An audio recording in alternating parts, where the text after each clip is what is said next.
देश का अपना चैनल।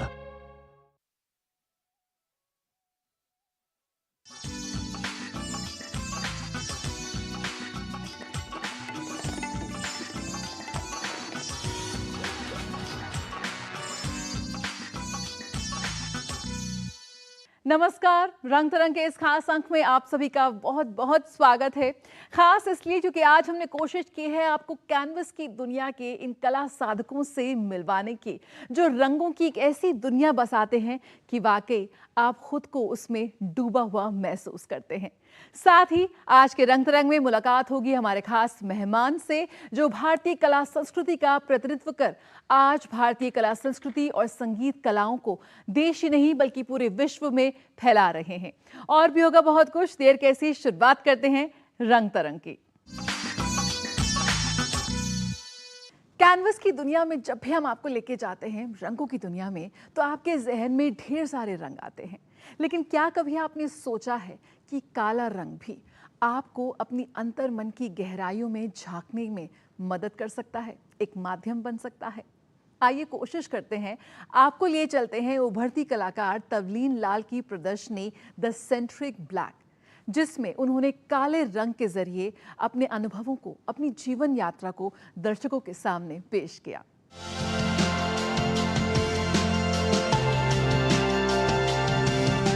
गहरा काला रंग, काले रंग की गहराई को इतनी खूबसूरती से कैनवस पर दर्शाना, ये है युवा कलाकार तवलीन लाल की प्रदर्शनी सेंट्रिक ब्लैक। आर्टिस्ट के बोल्ड रंगों के चुनाव ने इस प्रदर्शनी को बहुत अलग बना दिया है। काले और विभिन्न रंगों का मेल, विभिन्न प्रकार की रेखाओं और आकृतियों का सिंक्रोनाइजेशन हर कैनवस को अलग बनाता है। सेंट्रिक ब्लैक इसलिए है क्योंकि एज यू कैन सी यहाँ सारा कुछ डार्क थीम में है, बट सेंट्रिक इसलिए है क्योंकि अगर हम स्पिरिचुअली देखें तो ब्लैक जो है इम्पॉर्टेंट है। उसको माना जाता है कि बहुत डल है, उसमें कुछ मीनिंग है, बट वो क्लियर नहीं होता। सो मैंने ये समझा कि ब्लैक में एक गहराई है और उसमें मिस्ट्री है। सो आर्ट में हम उसको, जैसे मेरा काम एब्स्ट्रैक्ट है, उसमें हम जर्नी कर सकते हैं अंदर। और मेरे पुराने कुछ ड्राइंग्स अगर देखेंगे तो उसमें ब्लैक कई जगह है जो पूरी तरह एम्बॉडी कर लेता है काम को। सो आई न्यू लेटर ऑन ये ब्लैक पूरा कंपनी कर लेगा मेरे काम को और पूरी तरह कंज्यूम कर लेगा सारे फॉर्म्स को जो मैं डालती हूँ। सो ब्लैक एक ऐसी चीज़ है जो स्पिरिचुअली, जो अगर हम देख रहे हैं, हम आंखें बंद करते हैं, हम ब्लैक ही देखते हैं सबसे ज़्यादा। हम मेडिटेशन करते हैं, हमें ब्लैक दिखता है और उस ब्लैक के थ्रू ही जर्नी करके हमें लाइट दिखनी शुरू होती है। सो इस थीम में वही कहने की कोशिश है कि जो ब्लैक है वो हमारे अंदर का ब्लैक है और उसी में सारी चीज़ें छुपी हुई हैं। तवलीन की यात्रा, उनके और उनके चित्रों के बीच के गहरे संबंधों को इस प्रदर्शनी में बखूबी दर्शाया गया है।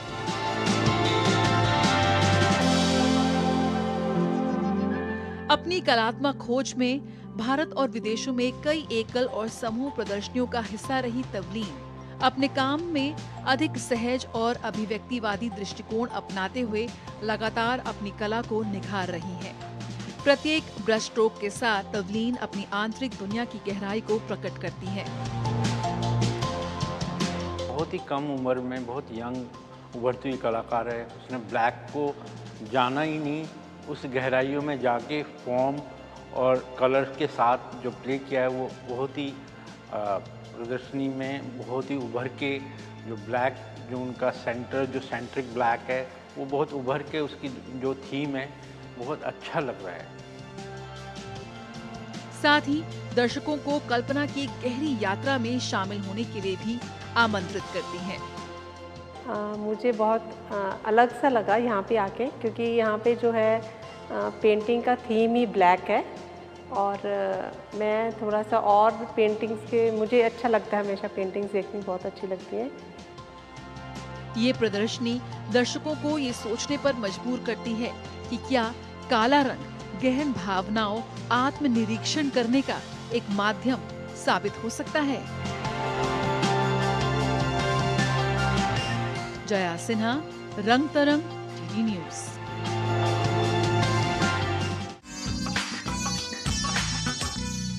आइए आपको ले चलते हैं 19वीं सदी में, जब पूरे विश्व में टाइपोग्राफिक टेक्निक काफी अमल में लाई जा रही थी। लेकिन उस समय भारत में लिथोग्राफिक प्रिंट टेक्निक को लोकप्रियता मिल रही थी। किस तरह से उस वक्त के प्रिंट मेकर्स, कलाकार काम कर रहे थे, आप देख सकते हैं आज 2024 में राजधानी दिल्ली में लगी एक बेहद दुर्लभ प्रदर्शनी में, the art of print making. उस समय के दुर्लभ प्रिंट्स को उनके ओरिजिनल फॉर्म में यहाँ पर रिस्टोर कर प्रदर्शित किया गया है। यानी कि ये प्रिंट्स पूरे 100 साल की 19वीं सदी की कहानी कहते हैं। आइए आपको दिखाते हैं।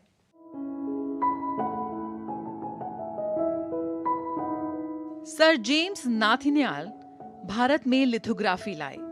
वे स्कॉटलैंड से कलकत्ता तक अपने साथ एक लिथोग्राफिक प्रेस लेकर आए और उन्होंने सुझाव दिया कि ईस्ट इंडिया कंपनी एक आधिकारिक लिथोग्राफ प्रेस स्थापित करे। धीरे धीरे लिथोग्राफी कलकत्ता से भारत के अन्य हिस्सों में भी फैल गई और प्रिंटिंग का सबसे लोकप्रिय तरीका बन गया, जिसने बड़े पैमाने पर हाथ से लिखी हुई पुस्तकों का स्थान ले लिया। कुछ साल बाद त्रावणकोर के दीवान राजा सर तंजौर माधव राव ने कलाकार राजा रवि वर्मा को अपनी कृतियों को ओलियोग्राफिंग के लिए यूरोप भेजने का सुझाव दिया। रवि वर्मा ने अपने स्वयं की एक प्रेस की स्थापना करने की सोची।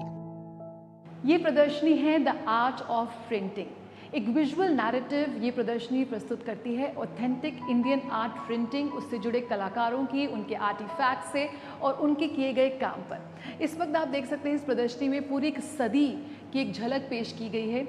कई ऐसे ये जो आर्ट प्रिंट्स हैं, जो आर्टिफैक्ट्स हैं, वो अपने ओरिजिनल फॉर्म में हैं, यानी कि वो एक एंटीक बन चुके हैं। 19वीं सदी के ये आर्ट प्रिंट्स हैं जिन्हें यहाँ पर पूरी तरह से रिस्टोर किया गया है और इन्हें यहाँ प्रदर्शित किया गया है। 19वीं सदी के सबसे ज़्यादा अगर हम कमर्शियली सक्सेसफुल लोकप्रिय आर्टिस्ट की बात करें तो राजा रवि वर्मा के आर्ट वर्क्स को, उनके प्रिंट्स को यहाँ पर प्रदर्शित किया गया है। साथ ही साथ जो तकनीक का इस्तेमाल उस वक्त किया जाता था उसे भी यहाँ पर पूरी तरह से रिस्टोर करके किया गया है। लेकिन खास बात यह कि कई जो फ्रेम्स हैं वो अपने ओरिजिनल फॉर्म में हैं, यानी कि वो पूरी तरह से एंटीक है। 1894 में बॉम्बे में रवि वर्मा ने लिथोग्राफिक प्रेस की शुरुआत की। 1930 और 1940 के दशक के दौरान प्रिंट मेकिंग में अत्यधिक रुचि रखने के लिए भारतीय कलाकारों में राम किंकर बैज, मणिंद्र भूषण गुप्ता, रामेंद्र नाथ चक्रवर्ती, विनोद बिहारी मुखर्जी और विश्वरूप बोस गिने जाते हैं।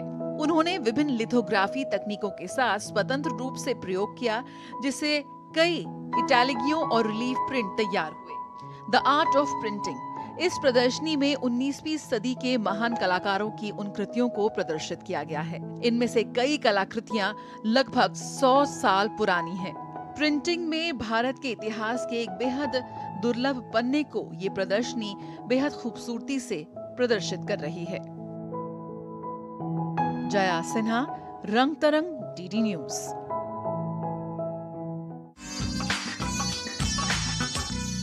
आइए अब आपको ले चलते हैं राजधानी दिल्ली के विजुअल आर्ट गैलरी, जहां पर प्रदर्शनी शाश्वत का आयोजन किया गया।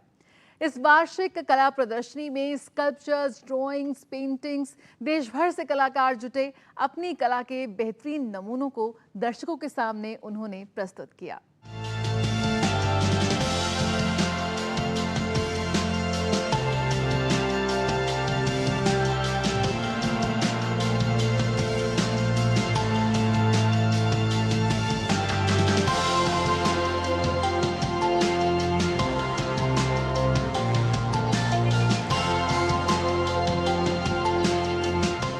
These are my series on watercolors, जहाँ की मैं सेम पैलेट यूज़ करती हूँ सारे अपने कामों के लिए, जो भी वर्क्स किए हुए हैं मैंने।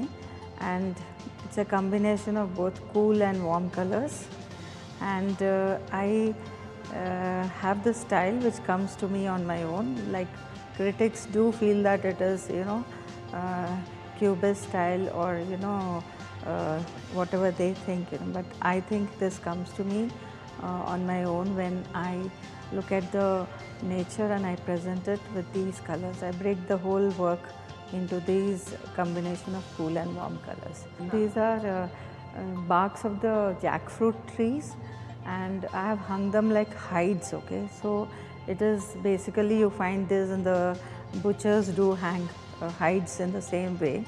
For me, it is a metaphor relating to butchering the trees, where I am a nature artist and I really value the trees in my life.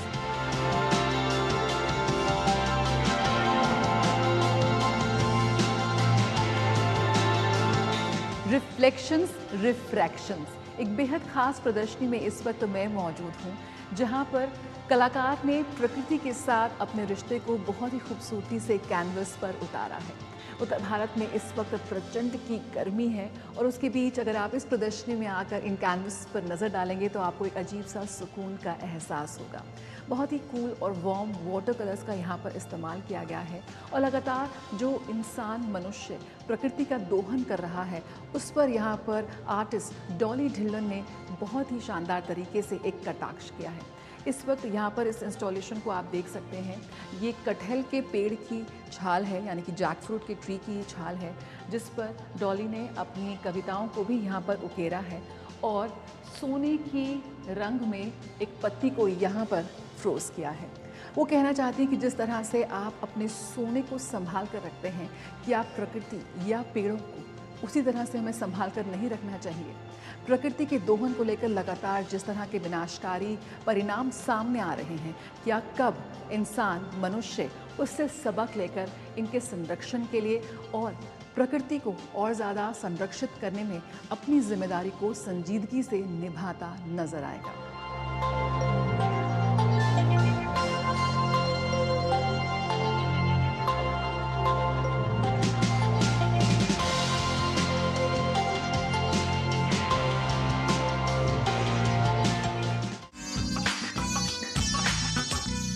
आइए अब आपको ले चलते हैं राजधानी दिल्ली के विजुअल आर्ट गैलरी, जहां पर प्रदर्शनी शाश्वत का आयोजन किया गया।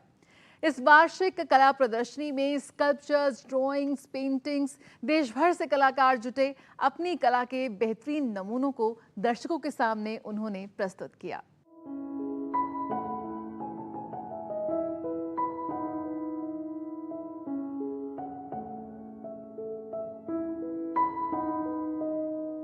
चित्रकारी का महत्व इतिहास में अपनी एक अलग पहचान रखता है।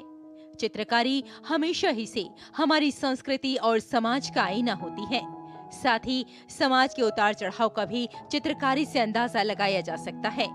या यूं कहा जाए तो गलत नहीं होगा कि चित्रकारी एक तस्वीरी जबान है जो हर दौर में बोली जाती रही है। एक ही छत के नीचे कई चित्रकारों का मेला, कई राज्यों से चित्रकार आए, अपनी अपनी सभ्यता और अपनी संस्कृति को कैनवस पर उतार दिया। कोई कलाकार परिवार की बात करता है, कोई नारी शक्ति की बात करता है और कोई ये बताने की कोशिश करता है कि भगवान के सिवा इस दुनिया में कोई नहीं है। एक ऐसी ही सुंदर चित्र प्रदर्शनी दिल्ली के अखिल भारतीय ललित कला और शिल्प सोसाइटी यानी आईफेक्स में आयोजित की गई, जिसमें चित्रकार ने जीवन के हर पहलू को दिखाने की कोशिश की है। अपनी जो पेंटिंग बनाई है, ये बनाई है द्रौपदी पर।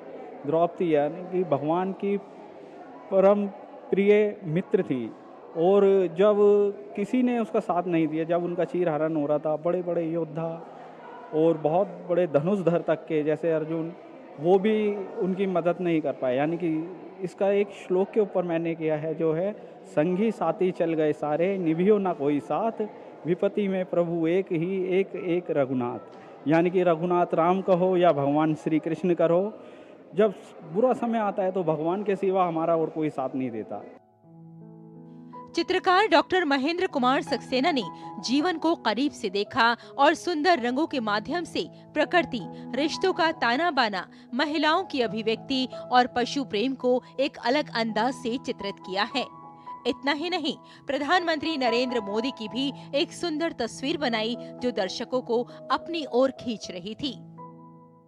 एक वुमेन होने के नाते हम लोग बहुत कुछ सरवाइव करते हैं, कुछ बोल पाते हैं, कुछ नहीं बोल पाते।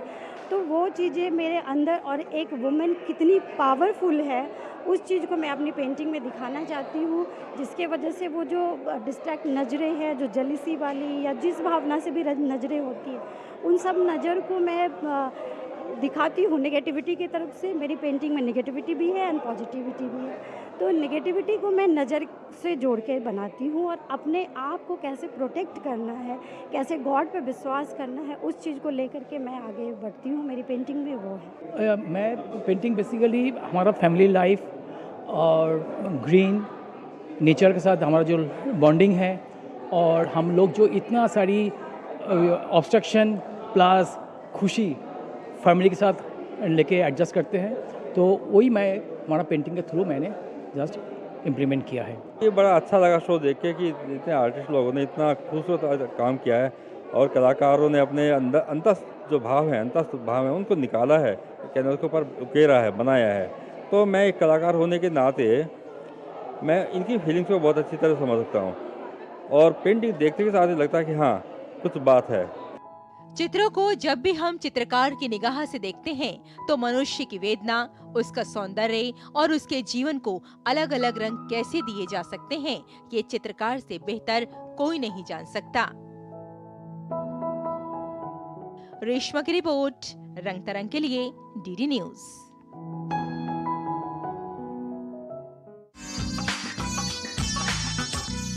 और आइए अब देख लेते हैं बीते हफ्ते कला और सांस्कृतिक जगत में और क्या खास आयोजन रहे।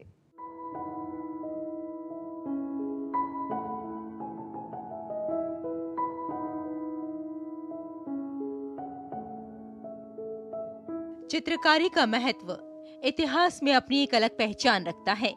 चित्रकारी हमेशा ही से हमारी संस्कृति और समाज का आईना होती है। साथ ही समाज के उतार चढ़ाव का भी चित्रकारी से अंदाजा लगाया जा सकता है। या यूं कहा जाए तो गलत नहीं होगा कि चित्रकारी एक तस्वीरी जबान है जो हर दौर में बोली जाती रही है।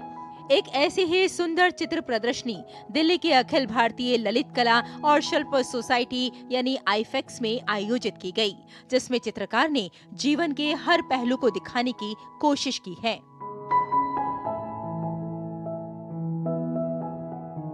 चित्रकार डॉक्टर महेंद्र कुमार सक्सेना ने जीवन को करीब से देखा और सुंदर रंगों के माध्यम से प्रकृति, रिश्तों का ताना बाना, महिलाओं की अभिव्यक्ति और पशु प्रेम को एक अलग अंदाज से चित्रित किया है। इतना ही नहीं, प्रधानमंत्री नरेंद्र मोदी की भी एक सुंदर तस्वीर बनाई जो दर्शकों को अपनी ओर खींच रही थी। चित्रों को जब भी हम चित्रकार की निगाह से देखते हैं तो मनुष्य की वेदना, उसका सौंदर्य और उसके जीवन को अलग अलग रंग कैसे दिए जा सकते हैं, ये चित्रकार से बेहतर कोई नहीं जान सकता।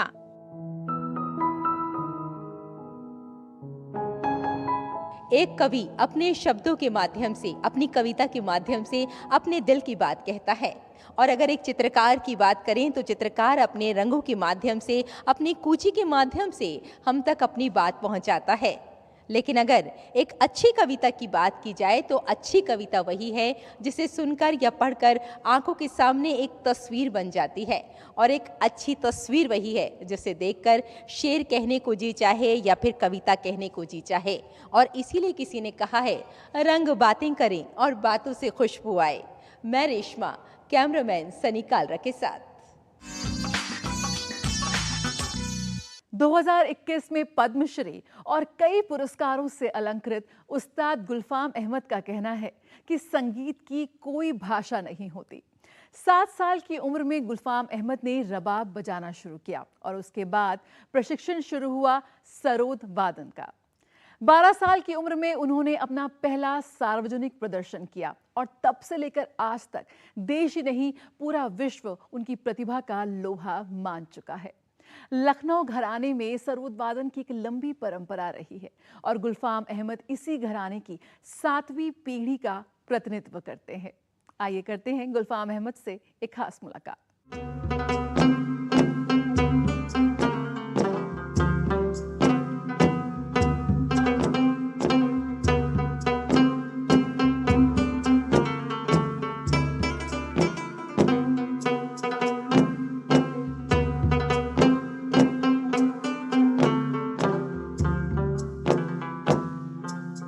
सरोद और रबाब के माहिर विश्व प्रसिद्ध गुलफाम अहमद खान आज हमारे साथ मौजूद हैं रंग तरंग में।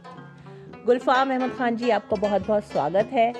आपसे ही हम जानना चाहेंगे और हमारे दर्शक भी कि रबाब और सरोद, जो कि एक बहुत ही पुराना साज है, बहुत ही पुराना वाद्य यंत्र है, इसके साथ आपका ताल्लुक़, आपका जुड़ाव कैसे शुरू हुआ? 7 साल की उम्र से हमारे फादर ने हमें पहले रबाब शुरू कराया। 1 साल रबाब बजाया, उसके फिर बाद शुरुआत किया सरोद से, और फिर सरोद भी बजाते रहे, कभी बीच बीच में रबाब भी बजाते थे। लेकिन 2002 से फिर रबाब हमने कंटिन्यूटी किया, और आज पंजाब में जितनी भी कीर्तन में लोग अपना रबाब बजा रहे हैं, सारे मेरे स्टूडेंट हैं। 7 साल की उम्र में आपने तरबियत लेना शुरू की, ट्रेनिंग आपकी शुरू हुई। घर में कैसा माहौल था उस वक्त? किस किस तरह से संगीत को बढ़ावा दिया जाता था, या किस अंदाज में ट्रेनिंग दी जाती थी? मेरे फादर जो थे उस्ताद इश्तियाक अहमद खान, वो सुबह उठ के रियाज़ करते थे, और उनके पास काफ़ी शीशे आते थे, तो घर में एक माहौल था। मेरे फादर चाहते थे कि मैं बजाऊं, और उन्होंने मेरी माँ से कहा था, जिस दिन ये बजाएगा तो हिंदुस्तान में एक अकेला ये होगा। उसके बाद उनकी डेथ हो गई। वो जो उनके आंसू हैं वो आज तक मेरे जहन में बसे रहे। फिर मैंने रियाज़ करना शुरू किया, और करते करते आज ऊपर वाले ने इस काबिल कर दिया है। सूफ़ी कलाम जो आपका है, उसके बारे में हमारे दर्शक ज़रूर जानना भी चाहेंगे और सुनना भी चाहेंगे। सबसे खुशी की बात है, 2007 30 मार्च को 200 साल के बाद रबाब पे कीर्तन हुआ था गोल्डन टेम्पल में, जो मेरे स्टूडेंटों ने किया था। देखिए, संगीत जो है ना, ये हमें मोहब्बत सिखाता है, प्यार सिखाता है, नफरत नहीं सिखाता। बड़ी अच्छी पंक्ति है, मैंने जो किशन जी के ऊपर लिखी है, रास रचाए धूम मचाए करता ऐसे काम, तेरी लीला तू ही जाने जाने क्या इंसान, मस्त कलंदर गाता जाए। मैं आपको गा के सुना दूँ।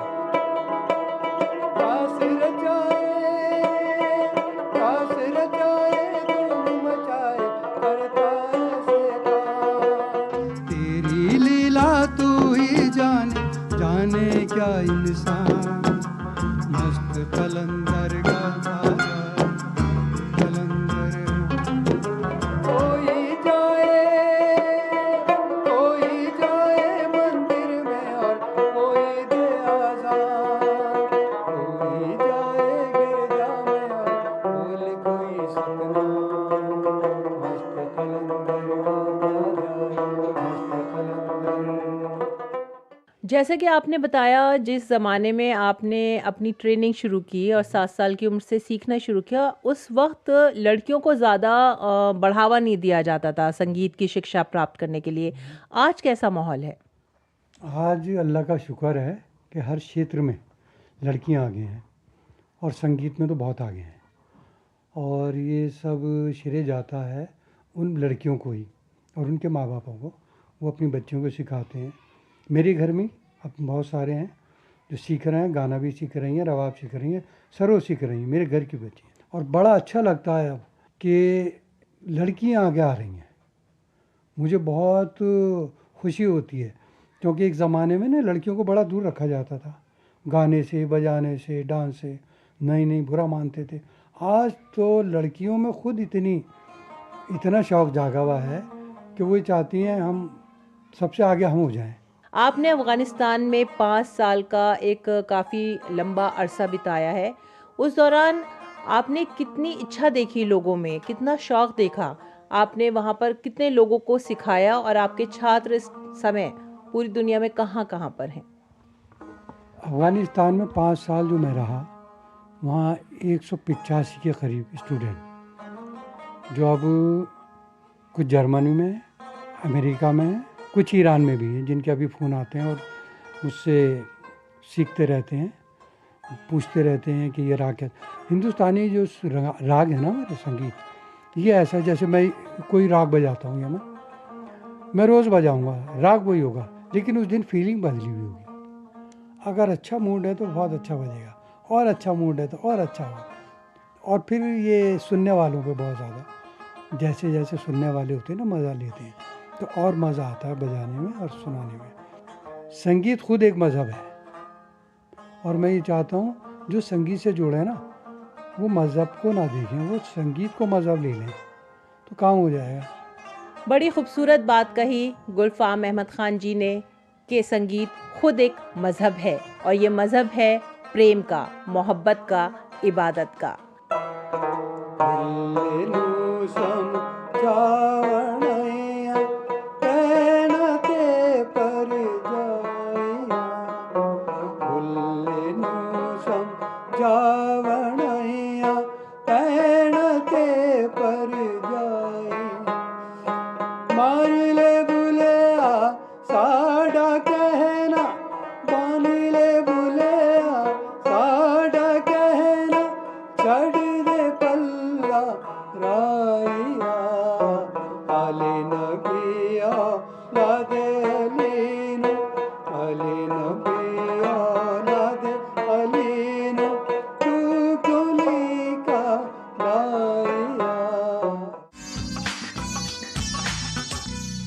यही तो है वो कला साधक जिनकी कठिन तपस्या और मेहनत ने भारत की कला संस्कृति को यूं ही जिंदा रखा हुआ है। तो इन्हीं से सीखने की ज़रूरत है। तो कोशिश कीजिए कि कला के किसी ना किसी रूप से खुद को ज़रूर जोड़े रखिए। रंग तरंग के आज के इस अंक में इतना ही। मुझे और मेरी पूरी टीम को दीजिए इजाज़त। नमस्कार।